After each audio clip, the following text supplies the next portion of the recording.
Bem-vindos e bem-vindas a mais uma conversa de paz e esperança. A nossa convidada desta noite é a deputada federal Érica Cocai.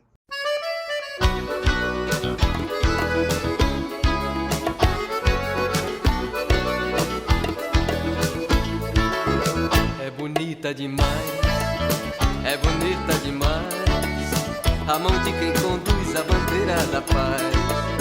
É bonita demais, é bonita demais, a mão de quem conduz a bandeira da paz.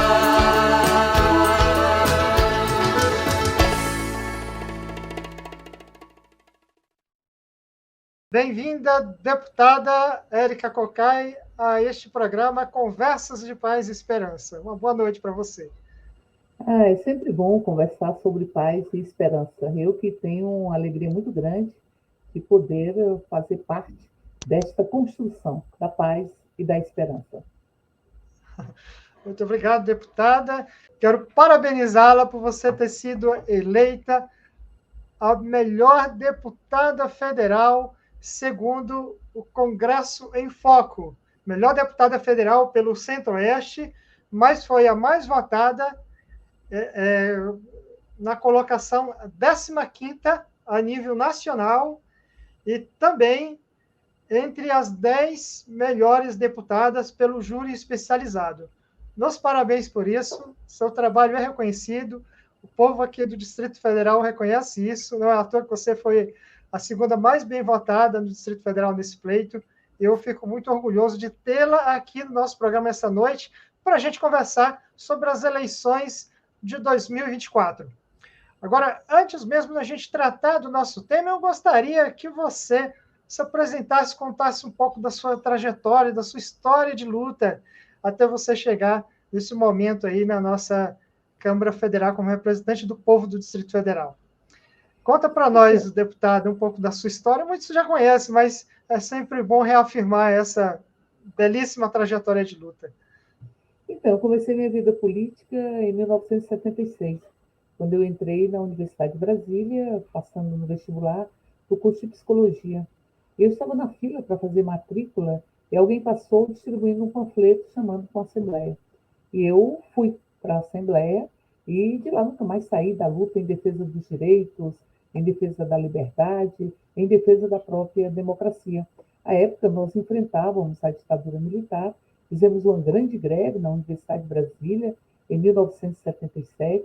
Aquela greve, ela ensejou uma invasão da polícia na própria universidade. Eu lembro que nós chegamos a fazer assembleias com a polícia à nossa volta, mas era preciso resistir. Era preciso resistir e lembro sempre do deputado Cid Maringa, que nos deixou, mas continua entre nós, que à época era um jovem advogado e que nos defendia de forma muito intensa, ele e o seu pai, colocando o seu escritório de advocacia em defesa das liberdades. Então, portanto, a luta pela construção da liberdade, que ainda ela não é uma luta acabada. Nós estamos todos os dias tendo que cuidar da democracia, tendo que cuidar da liberdade, para que nós possamos, enfim, assegurar um país mais justo e mais igualitário.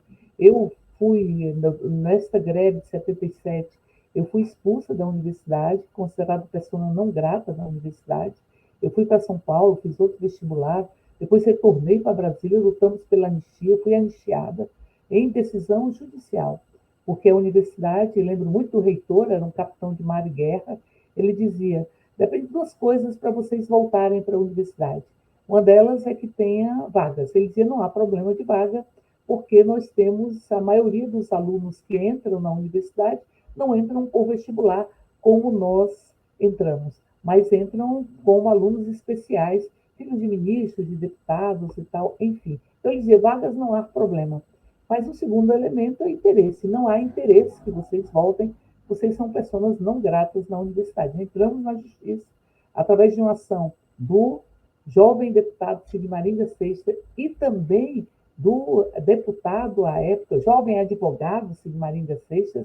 ainda não era parlamentar, Brasília não tinha eleições naquela época, e do então deputado Heitor Furtado, que foi assassinado em uma campanha eleitoral pouco tempo depois.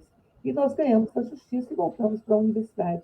Eu fui. Inclusive, inclusive, deputada, o Sigmaringa Seixas foi um desses jovens advogados que ajudou a construir aquele documento Brasil Nunca Mais, que o Dom Paulo Evaristo Arnes publicou, que foi uma das primeiras denúncias públicas a nível internacional contra a ditadura militar que ocorria no Brasil. Bem lembrado, importante saber que ele participou dessa luta aí contigo naquela época. Participou, nos tirava da prisão quando a gente era detido e tal, enfim, sempre um compromisso muito grande com a democracia. Eu entrei na Caixa Econômica por concurso público, nós temos a primeira greve da história da Caixa, em 1985, depois eu fui diretora do sindicato e fui presidenta do Sindicato dos Bancários, a única mulher a presidir os sindicatos bancários de Brasília, por 2 mandatos consecutivos. Em seguida, eu presidi a Central Única dos Trabalhadores aqui no DF e fui eleita deputada distrital. Eu exerci a condição de deputada distrital por 2 mandatos e estou no meu 4º mandato como deputada federal. Eu diria, de 76 para cá, são quase 50 anos de luta, são exatamente os mesmos objetivos que me movem.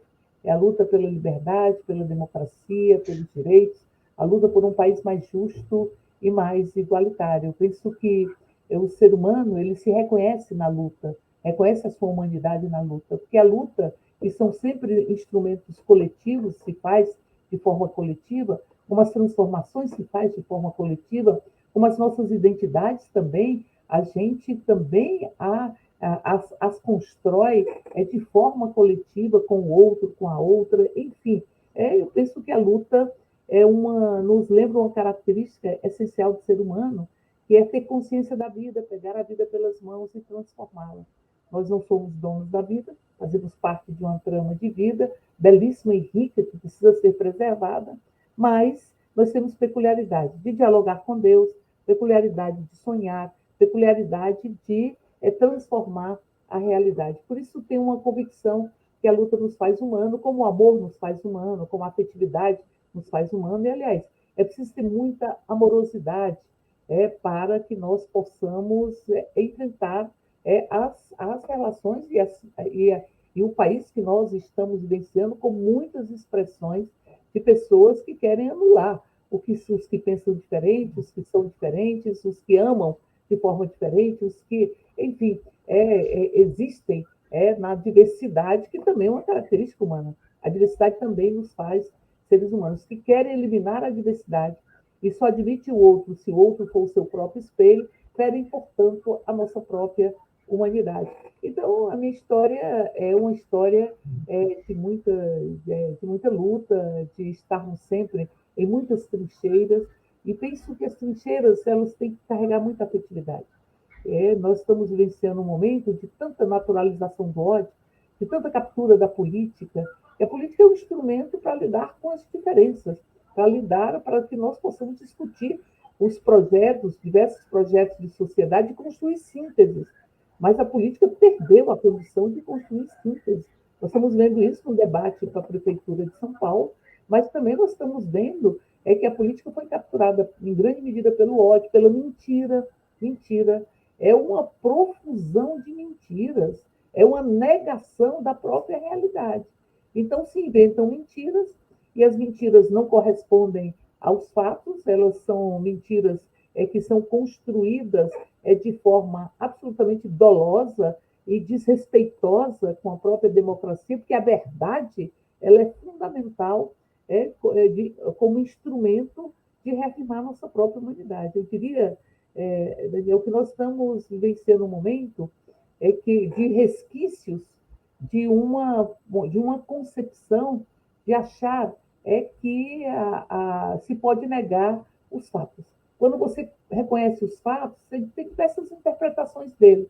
Aí se dá o debate democrático. Mas quando você nega os fatos dentro da construção de uma mentira para substituir a própria realidade, só cabe quem pensa da mesma forma. Por isso, ainda que tenhamos derrotado a extrema-direita, em 2022, numa prova de desassombro do povo brasileiro, que enfrentou compra de votos, que enfrentou compra institucional de votos, que enfrentou a utilização das máquinas públicas, que enfrentou as mentiras, que enfrentou o ódio e derrotou a extrema-direita, nós ainda temos esses pedaços do palanque eleitoral derrotado servindo como suporte para náufragos que não conseguem sobreviver no mar da democracia. Então, nós vamos ter, durante algum tempo, penso eu, sempre o debate para fazer valer a verdade e vamos estar enfrentando a mentira, substituindo os fatos e o ódio como expressão política. Vejam se há debate na Câmara. Porque, de regra, não há debate na Câmara.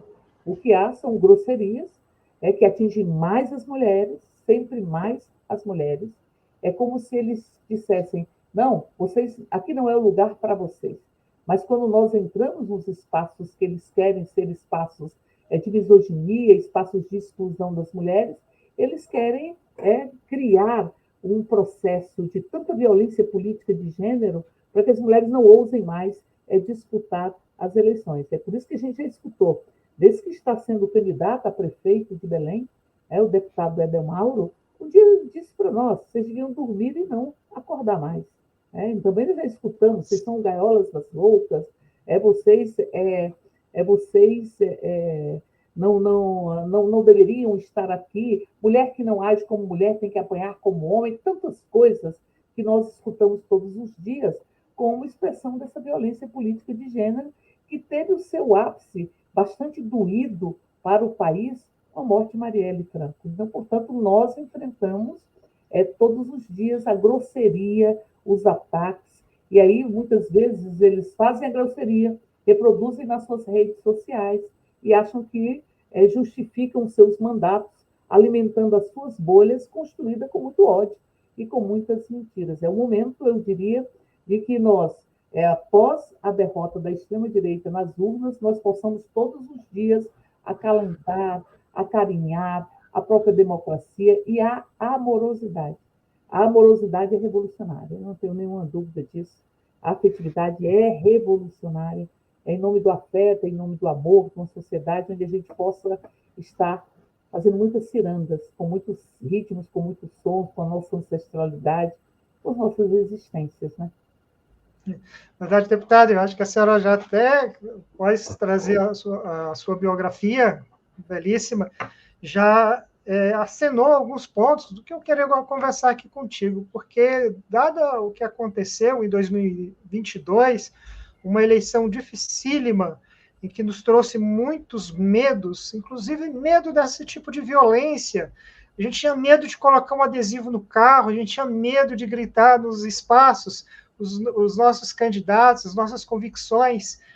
E superado aquele momento violento, com uma vitoriosa, esperançosa vitória do presidente Lula e de outros mandatos, como o seu, na Câmara Federal, nós chegamos agora às eleições de 2024. Qual a importância dessas eleições, deputado, para todos nós, brasileiros e brasileiras? É bom dizer que esse programa está sendo acompanhado em todo o Brasil, pelo canal Conversas de Paz e Esperança e pela TV Causas da Vida. E, embora não tenhamos eleições aqui no Distrito Federal esse ano, no Brasil inteiro está acontecendo aí na próxima semana, no próximo domingo, o primeiro turno das eleições municipais. Fala para nós dessa importância, deputada, dessas eleições em 2024. Eu penso que é preciso resgatar a política como exercício de debate de ideias e, ao mesmo tempo, como disse, de construção de síntese. Né? É preciso resgatar a política, tirar a política das garras da mentira, das garras do próprio ódio. E as eleições municipais, porque é no município que as políticas públicas acontecem. É no município que você tem a saúde, que você tem a educação, é no município, é no seu território. Essa lógica territorial, ou seja, de territorialidade, de você reconhecer os seus próprios territórios, porque é a partir do chão que você pisa que você consegue entender a dimensão do país ou a dimensão da própria humanidade. É a partir do chão que você pisa.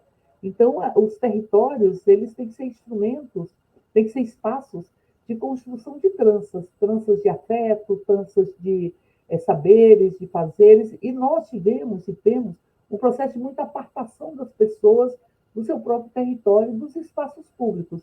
Veja, Daniel, que se você andar nas praças à noite, as praças estão vazias, né? A cidade, muitas vezes, é negada para as mulheres à noite, à madrugada. Ela não é a cidade que possa ser uma cidade onde todas as pessoas têm direito a ela. E essa discussão é uma discussão para ser feita, basicamente, nas eleições municipais, no conjunto do processo eleitoral. Porque nas eleições, a gente um pouco é uma oportunidade de a gente refletir como nós estamos, refletir sobre os nossos sonhos, o que queremos. E, em grande medida, nós ainda estamos vivenciando esse processo de anulação do outro.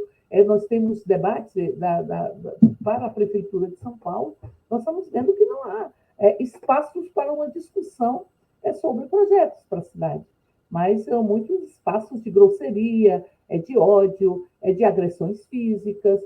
Isso significa o que se vivenciou de desqualificação da própria política. E nestas eleições é muito importante que nós possamos romper com a subrepresentação, por exemplo, das mulheres no parlamento e nas prefeituras. Nós temos um número muito pequeno de mulheres. Aqui na Câmara Federal, nós não temos por volta de 17% de mulheres. Nós somos mais de 50% da população. E se nós considerarmos o número de pessoas negras, que é a maioria da população brasileira, nós não somos minorias, nós somos setores minorizados em direitos, mas somos maioria do país, as mulheres, a população negra, e não há a mesma proporção de representação nos espaços de poder. Isso é fruto, penso eu, de uma sociedade que tem um pacto muito letal entre o racismo e o machismo, a misoginia, o sexismo. É um pacto letal, é um país de quase 400 anos de escravização, que não conseguiu fazer o luto dessa escravização, como também não fez o luto do colonialismo, nem tampouco da ditadura. São esses pedaços de períodos tão traumáticos que ficam nos fazendo tropeçar na nossa construção cidadã. Então, portanto, eu penso que nessas eleições é preciso que nós façamos um exercício de resgate da qualidade da política, ou da política, porque a política é mediação de conflitos. Os espaços legislativos, por exemplo, são espaços plurais, são espaços que todos os projetos políticos eles têm oportunidade de serem representados. Então, portanto, esses espaços não podem ser o espaço dos pactos, das cartolas, das bengalas, enfim, o pacto, inclusive, é de uma supremacia branca, masculina. Por isso, essas eleições elas têm uma importância muito grande. Primeiro, para que nós possamos requalificar a política e fazer com que a política retorne, porque ela significa sair da barbárie, do enfrentamento, da força bruta, para como soluções que não são soluções, mas como soluções para enfrentar as divergências. Isso a gente tem que... Essa força bruta que se expressa na política, que é espaço de mediação, é espaço de construção, de síntese, como digo eu, e síntese pressupõe teses, antíteses, e assim se constroem as sínteses, e assim se evolui a humanidade.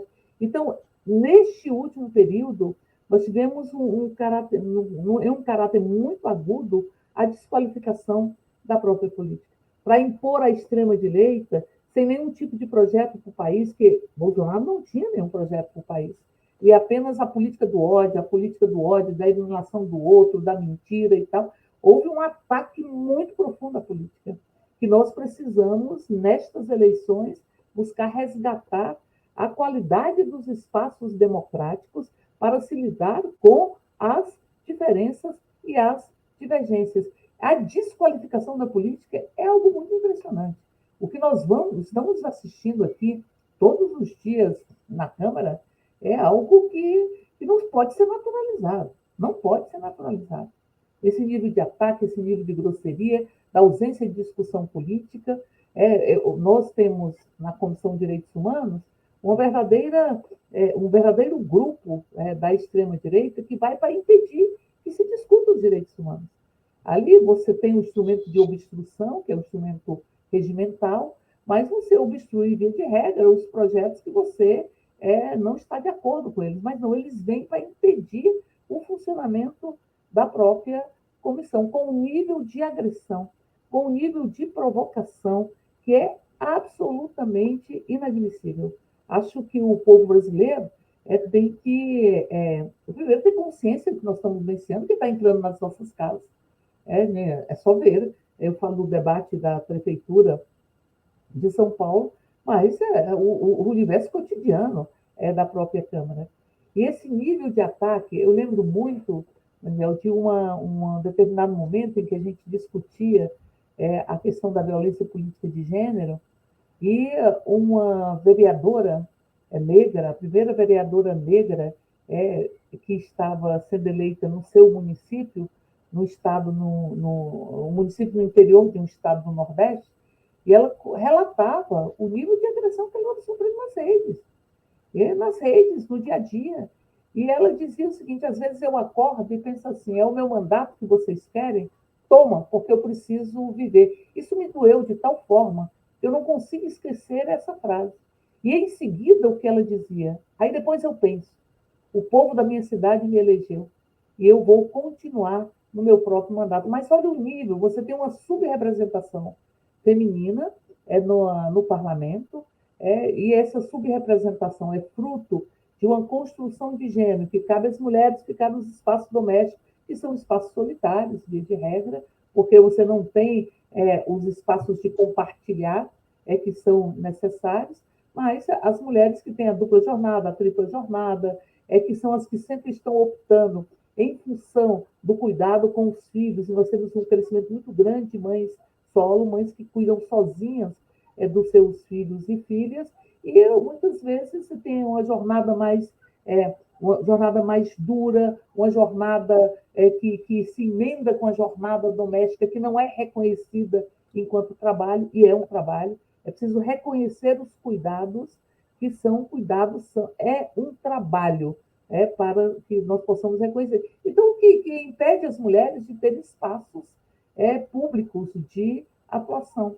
E, ao mesmo tempo, ausências de creche, ausências de políticas públicas, de cozinhas solidárias. Eu penso que tem que ter muitas lavanderias comunitárias para que as pessoas possam sair da obrigatoriedade do fogão e do tanque, sair desta obrigatoriedade e ter espaço para começar, ter espaço para que as mulheres percebam que o problema não está com elas, porque se o teto é de vidro e elas não chegam, a primeira coisa é que você não combate, que você não vê.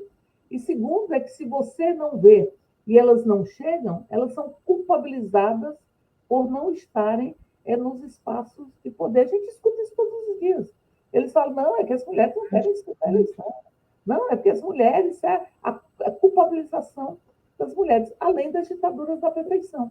É como se a sociedade dissesse, ocupa teu espaço público, mas seu filho não pode adoecer, mas sua casa tem que estar limpa, mas você tem que estar sempre, sempre, sempre à disposição do seu marido ou do seu companheiro para o que ele quiser, independente da sua própria vontade.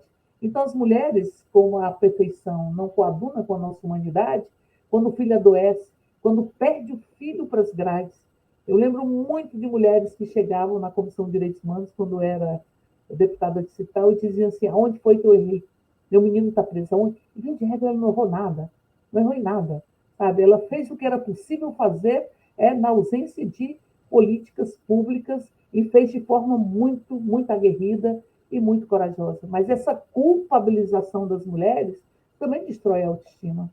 É como se são as paredes e os tetos de vidro que precisam ser identificados, enquanto paredes e tetos que impedem as mulheres de terem a liberdade da sua própria existência e que possam, enfim, ocupar todos os espaços. Então, enfim, são instrumentos de dominação de um país onde já tivemos mulheres com as iniciais do seu marido marcadas no seu próprio rosto, como se gado fosse. Então, portanto, é preciso entender que a subrepresentação ela é fruto desse processo de um colonialismo onde os donos da terra se sentiam também donos das mulheres, donos das crianças, donos dos trabalhadores, trabalhadoras, mas, ao mesmo tempo, ela é fruto disso, mas também é semente de uma perpetuação das desigualdades de direitos entre homens e mulheres, que não é uma pauta menor.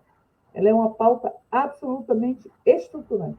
A sociedade não será livre, não será igualitária, não será justa, enquanto nós não tivermos igualdade de direitos entre homens e mulheres. E isso tem que ser feita, essa discussão, nestas eleições municipais, que é a primeira eleição que nós enfrentamos depois das eleições de 2022, quando se derrotou a extrema-direita. Então, elas têm um simbolismo muito grande, essas eleições, para que a gente possa recuperar a capacidade de discussão, para que a gente possa fazer com que a população se envolva no processo eleitoral.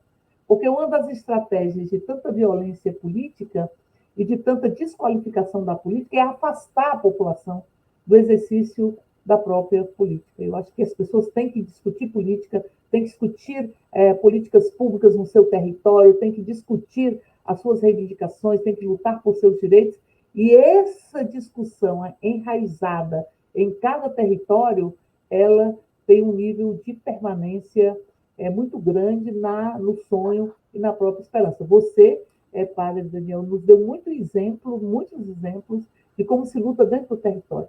Você enfrentou grileiros, enfrentou as injustiças ali em Porto Rico, né, na região administrativa de Santa Maria, aqui em Brasília, enfrentou com muita coragem e com a população muito consciente dos seus direitos.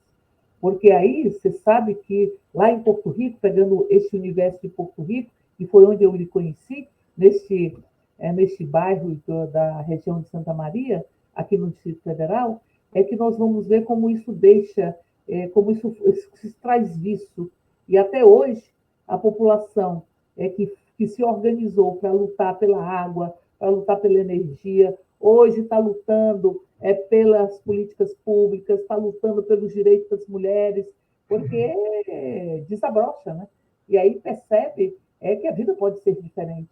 E, aliás, sonhar, como disse, é uma condição humana. Então, portanto, essa democracia participativa, da população se organizar, lutar, ter consciência dos seus direitos, isso é um processo fundamental e imprescindível para que a gente tenha, inclusive, uma melhor democracia representativa, porque, como disse, nós temos um parlamento que não corresponde ao que é a sociedade brasileira e que muitas vezes capturou a política para o exercício do ódio e da própria mentira. Aliás, a discussão da mentira é algo que só se combate também com muita consciência, com muita conscientização, com muita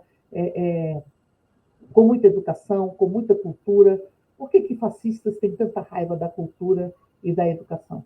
Por que o projeto prioritário do então presidente Jair Bolsonaro para a educação era a escola, era a educação domiciliar, homeschooling?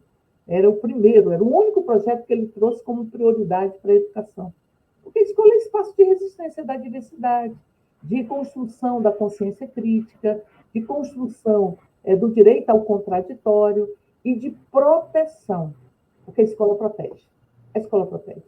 Ela protege contra tantas violências que existem contra as nossas crianças e nossos adolescentes. Talvez seja um dos elos mais sólidos e mais efetivos de proteção aos direitos de crianças e adolescentes. E eles trouxeram como projeto prioritário para o governo a educação domiciliar, num país com tantas desigualdades, e onde a gente quer mais creche, quer mais educação infantil, quer mais educação em tempo integral, quer mais pé de meia, todas essas políticas, seguramente não poderia ser a prioridade de um governo frente a tantos desafios que nós temos que enfrentar na própria educação. Aí sem contar as escolas militarizadas, né? Até o nosso governo do Distrito Federal insiste nessa vergonha aqui desse fracasso das escolas militarizadas do Distrito Federal. Mas eu queria voltar, deputado, é uma questão que você mencionou aí, que de fato é vergonhoso, né? Eu estava vendo aqui os dados, 12% apenas de mulheres prefeitas no Brasil. Né? Mais de 5 mil municípios, 12% apenas. São 16% apenas de vereadoras. E você já mencionou, né? 17%, eu vi um dado aqui de 18% de mulheres no Congresso Nacional. Agora também ainda tem outra coisa absurda, vergonha para o nosso país. A única mulher que presidiu esse país recebeu um golpe parlamentar antes de concluir o seu segundo mandato. Uma mulher que chegou a ter mais de 80% de popularidade no seu primeiro mandato. Vergonhosamente, os deputados a retiram do Palácio do Planalto antes de concluir. De fato, são coisas assim, muitas coisas que ainda precisam ser trabalhadas. O que você indica, deputada, nesse momento agora eleitoral, diante dessa conjuntura, né, tão fragilizada, de tanta violência política de gênero? O que mais podemos fazer, seja agora nas eleições, ou seja posterior às eleições, para a gente mudar esse quadro? O que você tem em vista diante disso? Primeiro, eu acho que é muito importante que nós possamos eleger o maior número possível de mulheres comprometidas com a sociedade mais justa. Porque o Paulo Freire diz que o pior oprimido, ou o pior opressor é o que habita o corpo do oprimido. Então, nós temos mulheres aqui no parlamento, a Simone de Beauvoir fala isso também, que ela diz, não basta ser mulher, é preciso ter consciência da luta em defesa dos direitos das mulheres, é preciso agir como mulher, enfim, é que na luta por uma sociedade de igualdade de direitos. Porque foram mulheres que tentaram, que trabalharam para que nós não tivéssemos cota de mulheres, de cadeiras de mulheres. Nós temos hoje cotas para as nominatas, para as candidaturas. E todos, via de regra, eles querem retirar essas cotas. Agora, recentemente, sem o meu voto, eu votei de forma contrária, se anistiou o não cumprimento das cotas raciais e cotas de gênero. Se você estabelece as cotas, mas não há nenhuma punição por seu não cumprimento, em verdade, a impunidade ela faz com que se alimente a manutenção, a perenização da própria violação de direitos ou do não respeito ao que está na própria legislação. Então, eu penso que a gente precisava avançar numa legislação que assegurasse que nós tivéssemos mais mulheres ocupando, ou seja, cotas de cadeiras para as mulheres. E são, em verdade, algumas mulheres que se colocam contrárias a isso. Foram um grupo de mulheres, inclusive um aqui de Brasília, de equipes que assinou contra a igualdade salarial entre homens e mulheres. Assinou querendo rever que é absolutamente básico, para trabalhos iguais, salários iguais.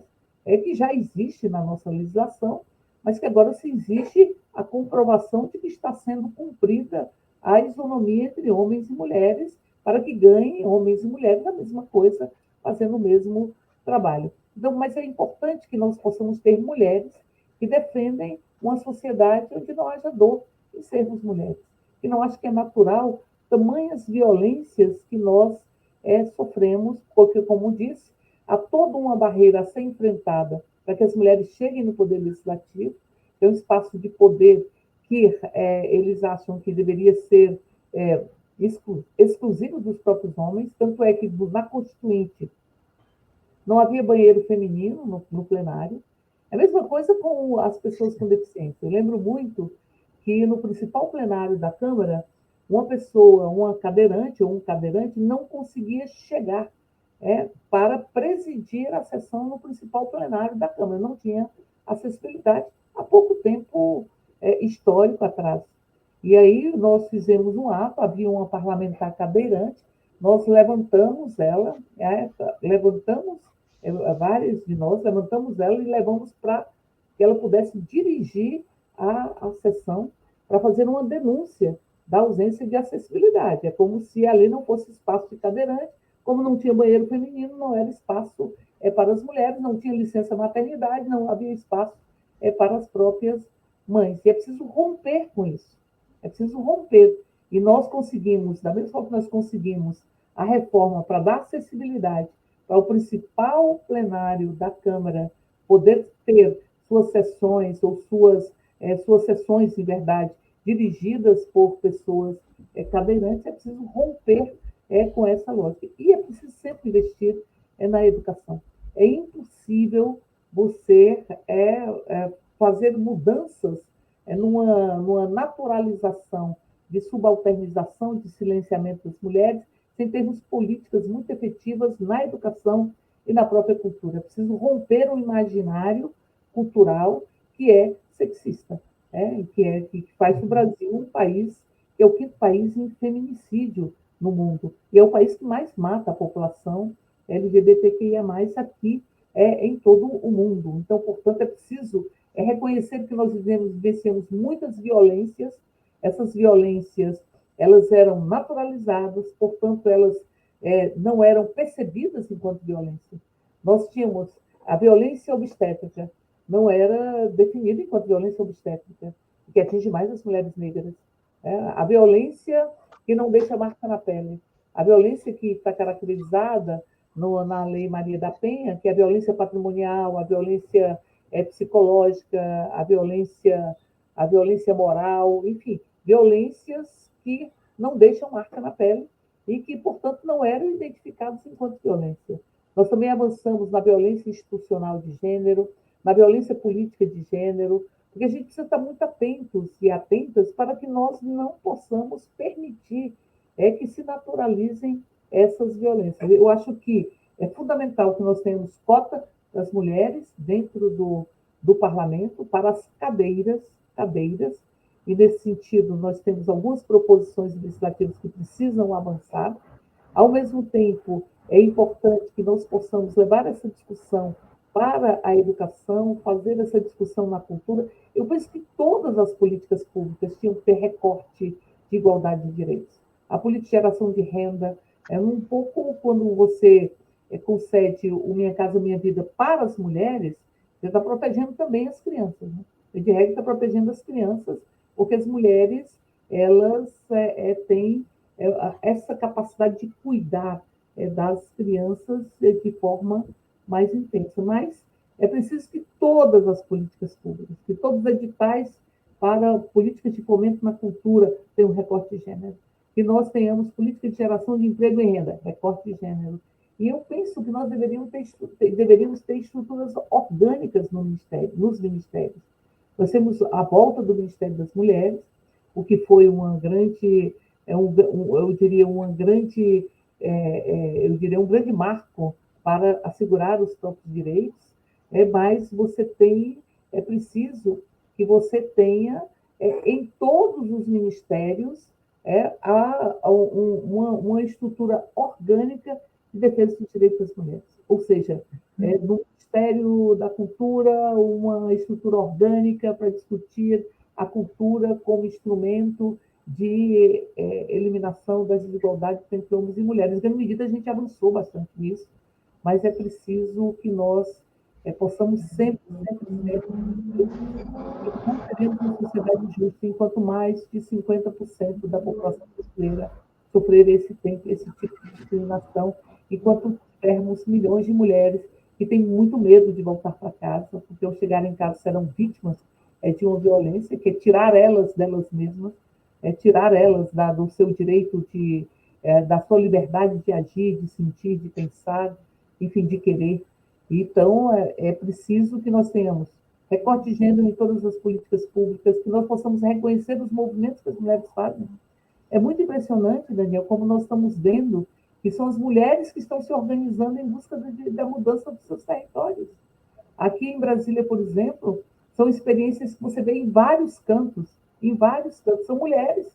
As mulheres estão se organizando para segurar transporte escolar, para segurar água, para segurar a saúde, para assegurar direitos, para assegurar a creche para os seus filhos e filhas.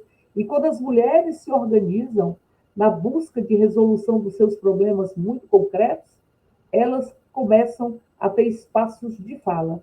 E elas começam a perceber que o problema não está com elas, porque o problema é que ela sente, a outra sente, a outra sente, a outra sente, e a outra sente, e ela começa a ter contato e consciência da coragem que as mulheres têm. Tem muita coragem. Eu já vi mulheres enfrentar poços profundos sem saber nadar para salvar seus filhos. Já vi as mulheres de Lusiânia, aqui no entorno de Brasília, ou perto de Brasília, em Goiás, que os seus filhos desapareceram e elas seguiram em marcha. Elas foram à delegacia, elas ocuparam o ministério, elas não sabiam o que estavam enfrentando. Elas podiam estar enfrentando o crime organizado. Elas buscavam seus filhos.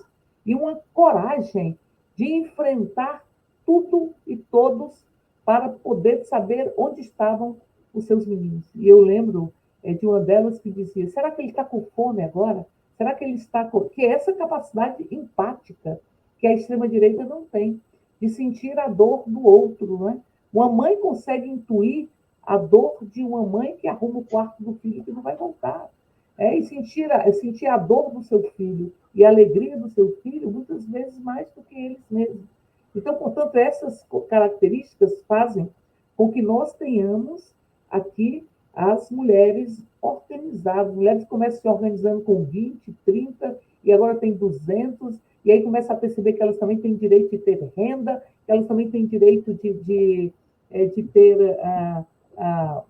ter direitos, né? Que tem direito de ter direitos à educação, à saúde e tal, enfim, e elas passam a construir um processo de trincheira muito intenso para mudar a nossa própria realidade. Por isso eu tenho uma convicção muito grande que, apesar de todos os desafios que nós enfrentamos todos os dias, tem um movimento que está se construindo, em grande medida, com o protagonismo das mulheres, e que fazem com que elas percebam as opressões que sofrem e consigam reunir a consciência da coragem que tem, porque tem muita coragem, para poder, enfim, enfrentar todos os desafios. Eu lembro do caso de uma senhora que os seus filhos roubaram um patinete de uma casa, tiraram um patinete de uma casa que estava com o portão aberto, alguma coisa assim, e este era de um policial. Essa casa era de um policial. E os meninos foram espancados, né? Em função deste evento. E a mãe, ela ficava dizendo, eu denuncio ou não denuncio? Eu denuncio ou não denuncio? Começou a sofrer uma série de intimidações e ela ficou uma dúvida, né? Será que eu denuncio? Será que eu não denuncio? E tal. E ela decidiu denunciar. E ela começou a perceber que era a melhor forma que ela tinha para proteger seus meninos, que hoje estão muito bem seus meninos. Essa mulher percebeu a força que tinha, organizou um grupo de mulheres para poder fazer ações de geração de renda, enfim, porque se uma violação de direitos leva a outra violação, também a recuperação de um direito, a luta para conquistar um direito, leva à conquista de outros direitos. É um pouco da experiência de Porto Rico, que hoje lutou e vai lutando, e vai lutando, e vai lutando, e vai lutando pela educação integral e tal, e vai lutando, e não deixa nunca mais de buscar os seus direitos, né? A experiência que você ajudou a construir aqui no Distrito Federal. Daí vem um respeito muito grande por você. Deputada, você tem uma gratidão imensa. Eu até confesso aqui às pessoas que naquele tempo estávamos em Santa Maria, que a gente pediu o apoio da deputada, quando presidenta da Comissão de Direitos Humanos da Câmara Legislativa aqui do DF, nós lá em Santa Maria recebemos ameaças contra a nossa própria vida. E graças à interferência, à intervenção proativa da deputada, hoje eu estou tendo essa oportunidade de conversar aqui com a deputada, que foram 3 ameaças de morte naquele período, né? Estamos aqui conversando.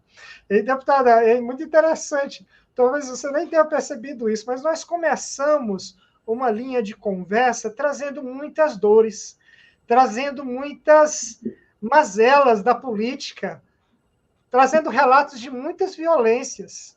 Isso foi dando uma dor, foi dando uma angústia, e à medida que você foi trazendo os fatos do que era preciso fazer, você trouxe uma palavra de esperançar, muito próximo da proposta, ou diríamos, coincidente com a proposta dessa conversa de paz e esperança.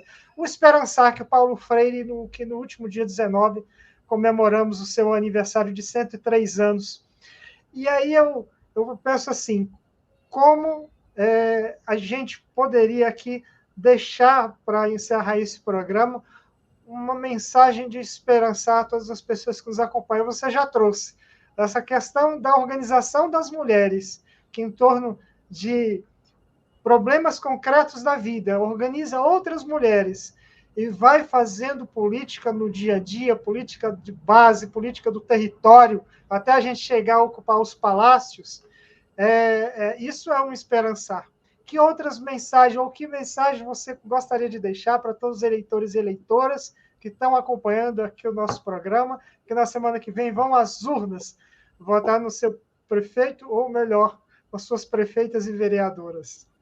Então, primeiro que nós lutamos muito para ter o direito de votar, não é? Para ter o direito a nos expressarmos através do voto de forma consciente. E esse direito a gente precisa exercer. Eu tenho muita fé, muita fé. Eu acho até, Daniel, que o contrário da coragem, ou seja, o contrário do medo, é fé e amor.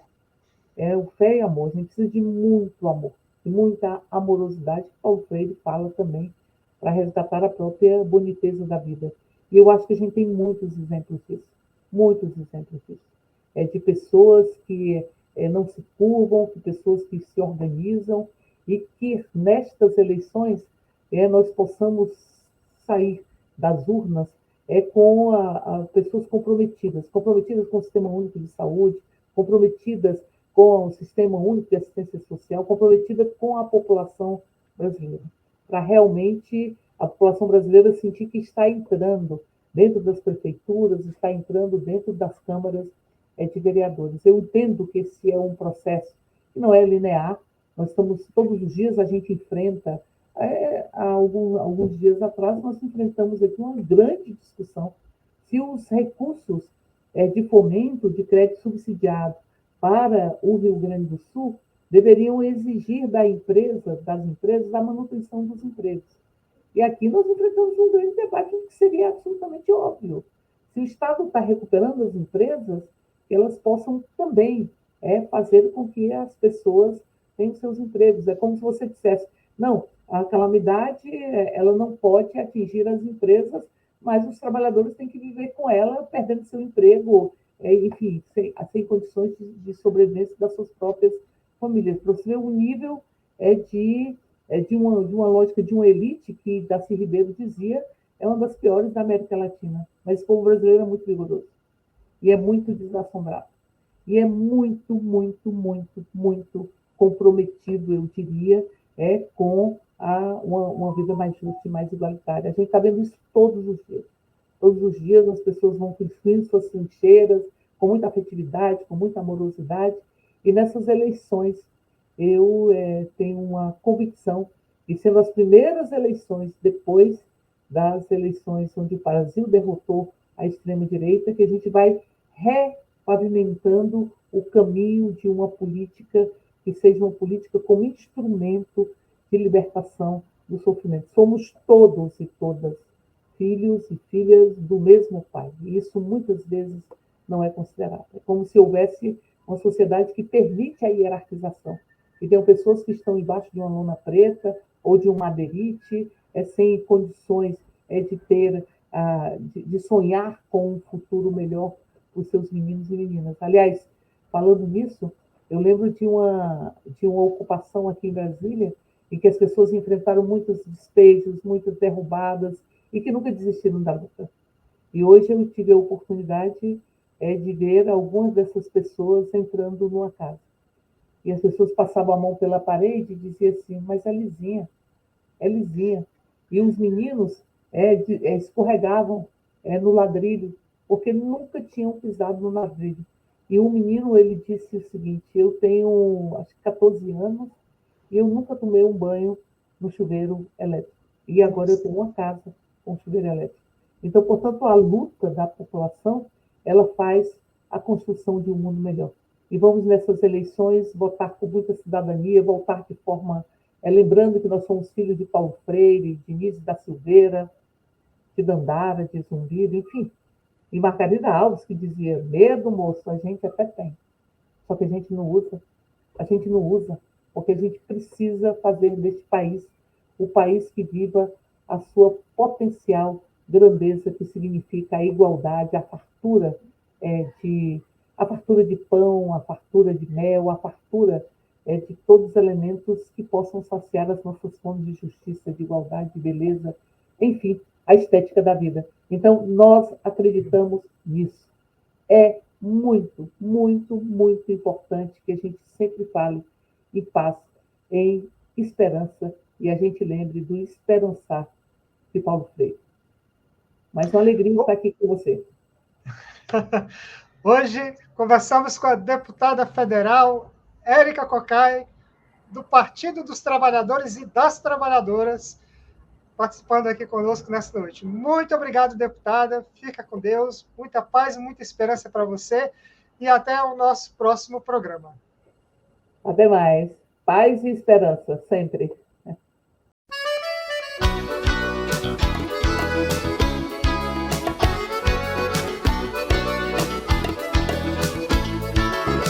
É bonita demais, é bonita demais, a mão de quem conduz a bandeira da paz. É bonita demais, é bonita demais, a mão de quem conduz a bandeira da paz.